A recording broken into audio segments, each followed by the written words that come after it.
I was in Italy last week when news broke about the AFL, its illicit drug policy, and allegations that the sport was helping to facilitate pre-game drug tests, enabling players who tested positive to be pulled out of playing on match day and avoid an in-competition positive, thereby avoiding doping suspensions. Federal MP Andrew Wilkie said he had a signed statement from former Melbourne club doctor claiming the AFL conducted illicit drug tests to help players avoid being detected on game days.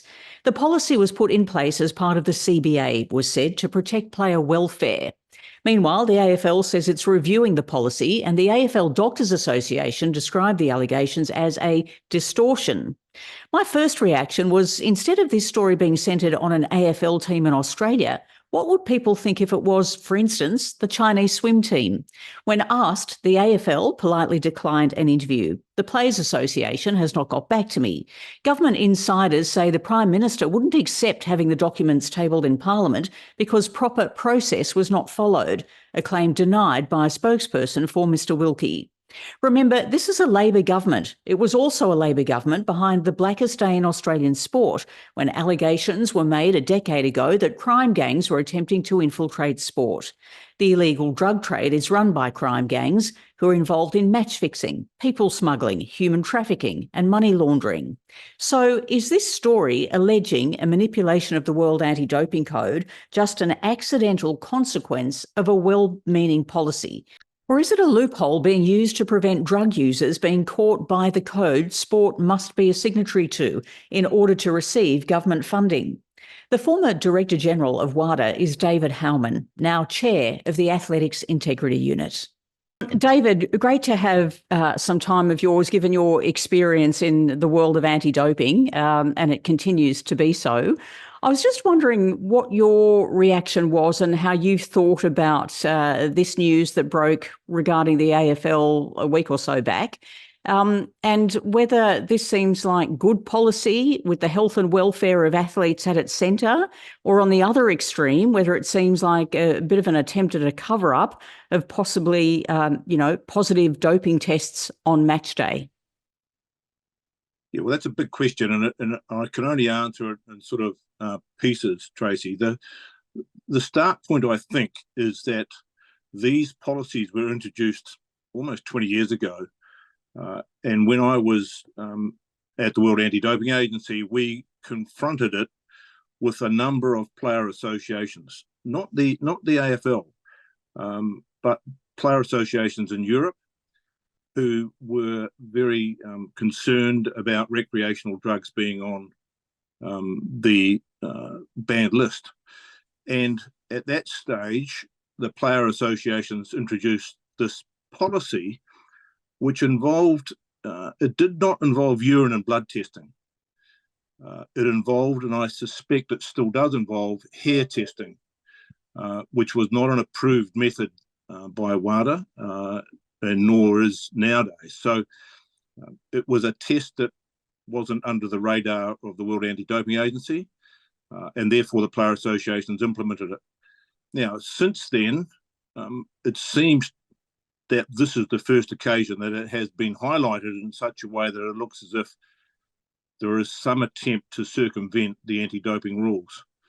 And I've read the comments by others more wise than I am in terms of why that is. And I guess I'm sort of sitting a bit on the fence at the moment, Tracy, in terms of that ethical question. Because as soon as there is a perception that there is something being hidden from the public, there can be a concern. And the concern can be valid if it's not addressed pretty quickly. And I guess that's the big question. You rightly say that as soon as anything is exposed, it looks like that it's been part of a cover-up. And I think a lot of people haven't been really forthcoming in answering all the questions that people might have, which just adds to that, conspiracy theory nature of it all. But with regard to anti-doping, and you've seen it develop, from the start all the way through to where it is today, is there cause to actually rethink part of the World Anti-Doping Code to make it more in line as a health policy rather than a policing policy? And is that what we're seeing here? Because this was argued that it was put in place at the request of the Athlete Players Association because of, this idea that social drugs still illicit, still illegal under the law, but, pretty run-of-the-mill for young people who are out and about on a weekend. Yeah, look, there is an opportunity now for that to occur, but it does not seem to me to be an item that's high on the list of review topics for the World Anti-Doping Agency. The code is being reviewed at the moment, along with the various numbers of international standards. And one of the standards, of course, includes the list. And the code includes all the penalties and the penalty processes. So last time it was reviewed, there was a diminishing, if you like, in terms of the approach towards recreational drugs. Marijuana now really can be reduced to a 1-month ban. Cocaine can be similarly reduced, but not by such a great margin, just in terms of sanctions. I don't see at present any real strong approach towards changing it to cover the health aspects. So I could be wrong, but if I think somebody from inside the World Anti-Doping Agency were to answer you, I think they would say the same thing. David, you were part of the review into sport integrity that was commissioned by the Australian government back in 2018. What did you find during that process? And one of the other issues that we're dealing with here with the AFL and what's going on with their particular policy is that under government rules here in Australia, if you want to get government funding, you have to subscribe to the World Anti-Doping Code. And, could it be argued that this does not fulfil that requirement? Well, that's probably a question for others to answer. When we did the review in 2017, 2018, you've got to remember that the then organisation in charge of anti-doping in Australia actually did not want to be part of the body that we were recommending be established. And so we didn't cover in the review anti-doping issues that you might have covered in some depth otherwise. It was only after our report, when I think new management were on board inside what was then called the Australian Anti-Doping Agency, changed the political desire to set up a one-for-all body. So a bit hard to answer that part of it, Tracy. In terms of where we're at now, I would have thought that the sort of matter that arises is one of an ethical balance, and that is the trade-off between the welfare of the player and the right for the public to know. And I guess there's a third element to it, and that is the punitive element of the anti-doping program. And that's where I guess the discussions have to take place with the Players Association, because the collective bargaining agreement is where it all lands. And I don't think the government is going to interfere in collective bargaining.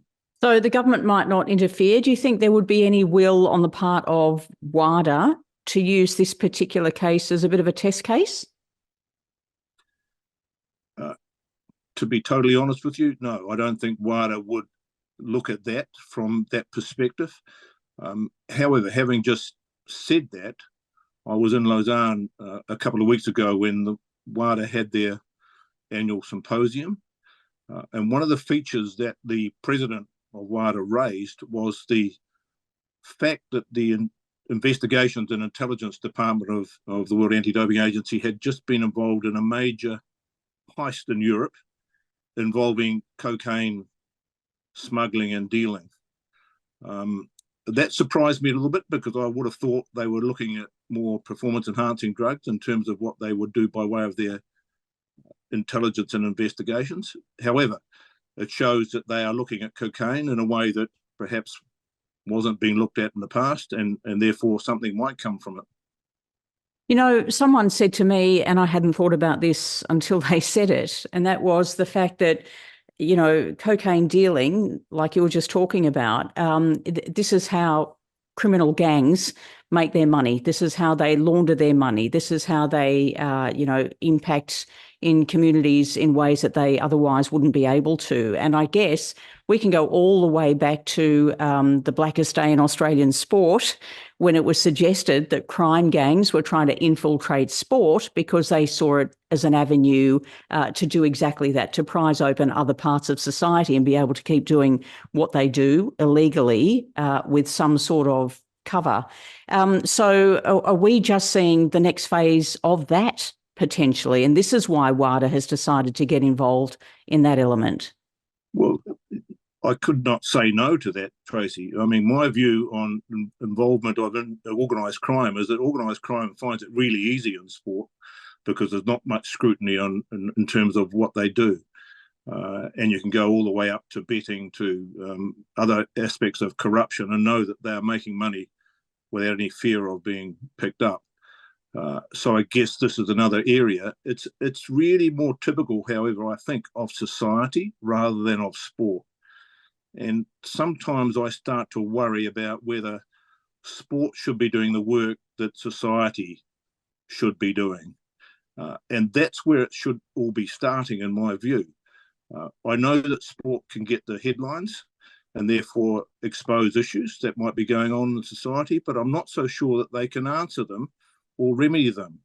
It's got to be a societal approach, and therefore the government needs to be engaged in a way that looks at the whole of society. So if you were asked to recommend how this situation should go forward, what would you say? And I guess that depends on who you're talking to, whether it's the Players Association, whether it's the AFL, whether it's sport generally, whether it's the government, or whether it's society, like you just mentioned. And I sometimes wonder whether society even cares. And in that regard, it's a really difficult line to navigate, you know, how involved sport should be with these sorts of things, or if society is heading that way for the worst, sport goes with it. Yeah, I think sport should set an example and does set an example. So I start from that position. And I think with that opportunity, this is just another time to pause, reset the negotiations the AFL has with the Player Association, look at the issue, make sure that the response is proportionate. Let's not get overexcited about something which might be 0.05% of what goes on. If it's much higher than that and it's a real problem that needs to be dealt with, then yes, look at it. But I worry about the proportionality of it, and I don't know the number of players that are within the program at the moment. I don't have any contact with the AFL or any information that might tell me how many players are on their list at the present using this hair test approach. When you get that and you sit down around a table and you say this is a health issue and it involves 5 players a year, you might have a different response from it if it's 50 players a year. Do we know? Do we know what goes on in the lower realms of sport? Because we're talking the really top end. What goes on in club sport at the lower levels? If this is an issue in society, then sport can out it and do something about it that perhaps government will not do without that outing. Mm. And David, just in closing, the day that I speak to you, WADA has just put out its latest testing figures report from 2022. In going through that very quickly, it shows that overwhelmingly the number of anti-doping, not violations, but adverse findings come from non-Olympic sports. And it's also those sports that do far less testing than any of the Olympic sports. So do we have more of a problem there? Look, yeah, you're only as good as the testing program is. And there are some testing programs what I would call pretty pathetic.